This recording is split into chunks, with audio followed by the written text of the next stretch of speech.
تمضي ولرب الكون ترضي وأقامت فوق أرضي ولها عندي دول خطوات الحق تمضي ولرب الكون ترضي وأقامت فوق أرضي ولها عندي دول. Do you guys know how I got married? Do you want to know how I got married? I went on dates. Okay, I'll tell you about the dates. You're like, oh, Yahya, I went on a date? Oh my God. All right. Now my wife used to work, she was an accounts manager where I worked. And before I was a young guy, like 25. And I was just in Australia for 3 months. I thought, okay, I'll work at this place for 3 months. I was recruited, headhunted from back home in Canada. And my dad said, okay, look, you go, when you come back, you get married, inshallah, alhamdulillah, finish your school, and you know, you're ready for marriage. I said, yes, yes.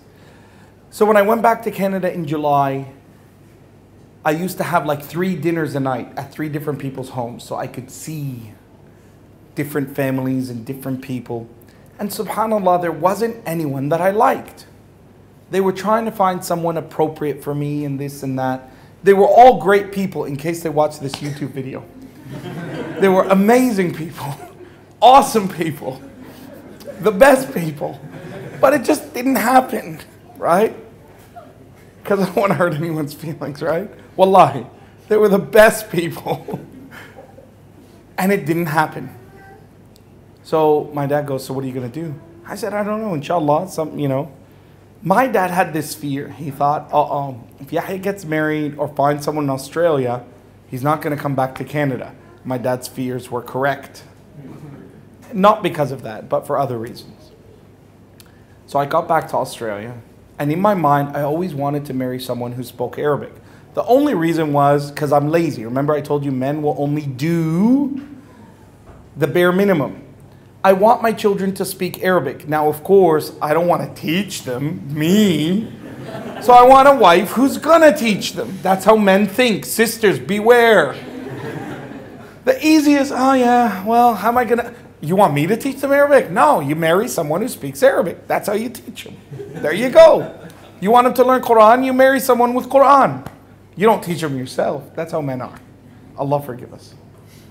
All of us. Because I know how you all are. You all are like that. Don't lie to me.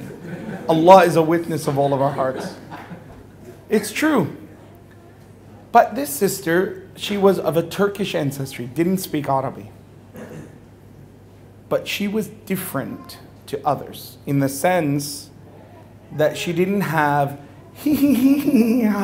that kind of, you know, that Assalamu alaikum, brother, you know, that kind of thing. She was just like professional. Assalamu alaikum, alaikum salam. You just get on with the work. That's it. Assalamu alaikum, yeah, how are you, sister? Whatever. Didn't look up, nothing. So I was like, oh, that's nice. Because that's what you kind of want. You don't want someone who's, you know, that. You don't want that. Because if it happens to you, it's going to happen with others. You don't want to have that happen with others. That's embarrassing. And I knew her brother. But it had never come to my mind because I always wanted to be lazy and have someone teach my kids Arabic.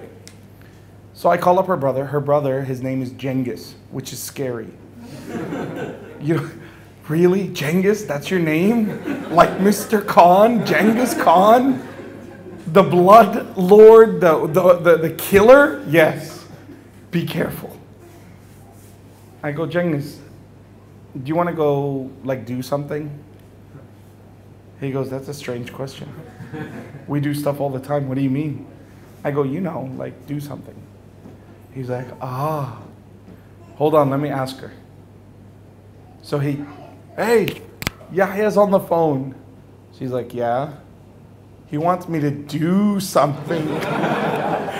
And I'm sitting there like, oh my God, how embarrassing is that? I'm asking a girl's brother out to a date. So she goes, yeah, go do something. He goes, yeah, okay, I can do something.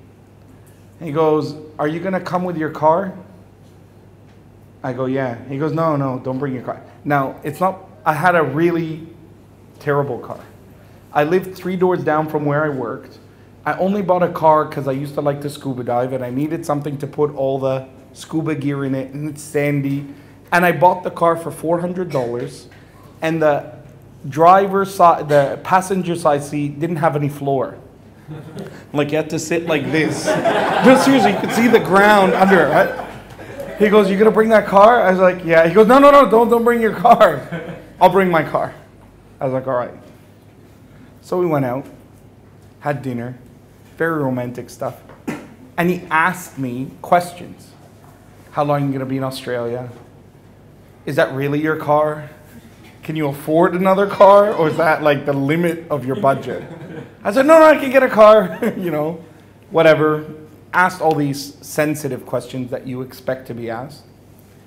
And then I had my feelings hurt. He didn't call back. Normally when you go on a date, you expect someone's gonna call you back. 1 day, 2 days, 3 days.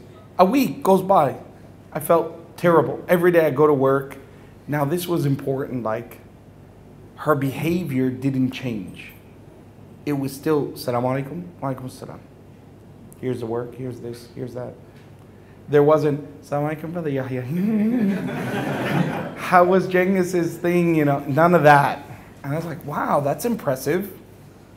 That's nice. So I call him. I go, I didn't get a call back from you. What's going on? Don't you like me? He goes, no. Look, why don't you come over for tea? I was like, tea? Wow. I'm going to have tea at your place? That's cool. I'm going to meet like the family. So they have this thing in Turkish culture that no one told me about. They should have told me about it, but no one did. The girl walks in, or the young lady walks in with a single tray, and in it is a single cup, no sugar beside it. I like my tea a little bit sweet. She serves you directly so that only you get that cup. Now in Turkish culture, if she likes you, she'll put extra sugar. So you taste it and it's sweet, so you're happy. If she doesn't like you, but doesn't want her family to know she doesn't like you, or doesn't want to embarrass you in front of them, she might leave it unsugared, or if she really hates you, put salt. So when the tea is served to me, I was like, thanks for the tea, and I'm holding the cup. And my dad always told me, my dad's an engineer. He said, you have to try things. You shouldn't just add things because you think. And I actually remembered that. Like in my mind, why don't you just try it? But before I tried it, I said, and he was sitting at the next chair, can you pass me the sugar? He goes, no. I go, why? So all of this family, like aunts and all these people are sitting there, they start laughing at me. And I'm sitting there going, why is everyone laughing? It's just sugar, right? I go, why? He goes, look, just try the tea. I go, no, I like 2 sugars in my tea. Ya Allah, no one told me, right? He goes, Yahya, just trust me. Try the tea. I was like, all right. So I take a sip, and I go like this. I go, man, that's so sugary. You were right. So they fall on the floor laughing, right? And I go, why is everyone laughing? He goes, listen, I should have told you. I go, yes, afterwards. Of course you should have told me. How do you keep that, a secret? If she likes you, she puts extra sugar. So I couldn't even drink it. It was that sweet. It was like molasses. So I rang my dad, and I go, Baba, there's a girl. He's like, oh, no. Okay, who is she? What is she? Give me the details. Give me their number. Let me just get to know them. Does she have Facebook? Let me see. Right? All that kind of stuff. And he goes, okay, I'm coming. He arrived on Wednesday. His first dinner at their house was Friday, which is the day I did my nikah. One meeting. One time with her family.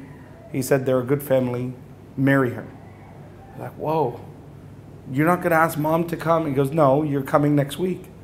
He booked her. He said, you come. We'll do another nikah, like another thing in Canada. I got married November 18, nikah. November 25th, walima. November 28th, we flew out to Canada. That's how you get married. Bada boom, bada bing. Literally. Anything other than what is effectively a goal in life is a waste of time.